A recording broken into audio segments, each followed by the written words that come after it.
purple. Purple stitches.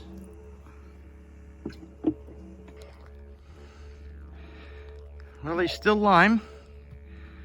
And this morning, he was laying down near the hay. Looked rather morbid. And I thought, it must be time, sometime today. Big Dutchy smashed his foot open on a stump. We took him to the vet, had it stitched up. Then it got an extremely bad infection. So we had to go back to the vet and had a huge operation and wasn't expected to pull through.